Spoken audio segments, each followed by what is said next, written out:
एक जाटनी अपने खेत में गोबर पाट रही थी, अर्थात गोबर के उपले बना रही थी और साथ साथ मुंह से तिल चबा रही थी। तभी वहां से राजा का बिगड़ा हुआ नौजवान लड़का गुजरा। जब उसकी नजर उपले बनाती हुई उस नौजवान सुंदरी पर पड़ी तो उसने सोचा, क्यों ना इसके साथ थोड़ी ठिठौली की जाए। इस सोच के साथ वो अपने घोड़े को उसके थोड़ा करीब लेकर गया और उस जाटनी से बोला, तिल थापणी गोबर चाबनी ई गांव को के नाव, अर्थात तिल बनाने वाली और गोबर चबाने वाली इस गांव का नाम क्या है। जाट की लड़की भी बड़ी तेज तर्रार थी, उसने भी कुंवर को उसी ढंग से उत्तर दिया, सेल चढ़िया घोड़ा फर्क कावड़िया ताव गांव को नाव ई टेली, अर्थात राजकुमार पर चढ़े हुए घोड़े इस गांव का नाम टेली है। जाटनी की हाजिर जवाबी और उसके नहले पर दहले वाले जवाब को सुन राजकुमार के तन बदन में आग लग गई। वो ठहरा राजा का लड़का और वो मामूली से जमींदार की लड़की। गुस्से से लाल पीला होता हुआ राजकुंवर जाटनी से बोला, तेरी ये मजाल, तू राजा के लड़के को उल्टा जवाब दे।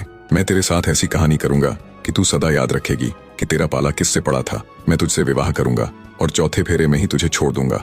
ना तो तू ब्याही रहेगी और ना कुंवारी।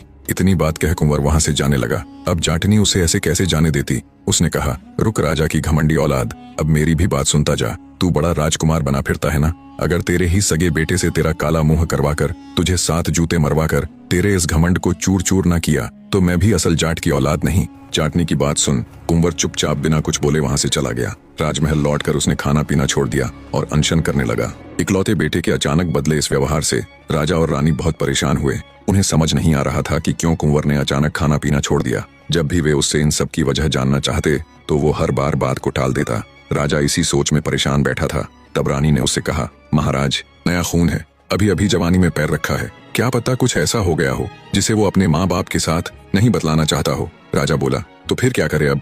रानी बोली, महाराज आप उसके जिगरी दोस्त को बुलवा लो और उसे कुंवर के पास भेजो। उसके आगे कुंवर जरूर अपने मन की बात कहेगा। राजा को रानी की बात उचित लगी। अगले दिन जैसा रानी ने कहा राजा ने वैसा ही किया और कुंवर के एक खास दोस्त को बुलवा उसे अपने बेटे की हालत से अवगत करवाते हुए उसके पास भेजा। कुंवर के जिगरी ने जब उसके पास जाकर उसकी इस व्यथा का कारण पूछा तो अंदर ही अंदर घुल रहे कुंवर ने उसके आगे सब उगल दिया और उसे उस जाट की लड़की के साथ घटे पूरे वाकया से अवगत करवाया। पूरी व्यथा जान उसका जिगरी दोस्त बोला, अरे मेरे यार, इसमें इतनी टेंशन लेने वाली क्या बात है भला। मैं अभी आपके पिता यानी महाराज के पास जाकर इस समस्या को हल किए देता हूँ।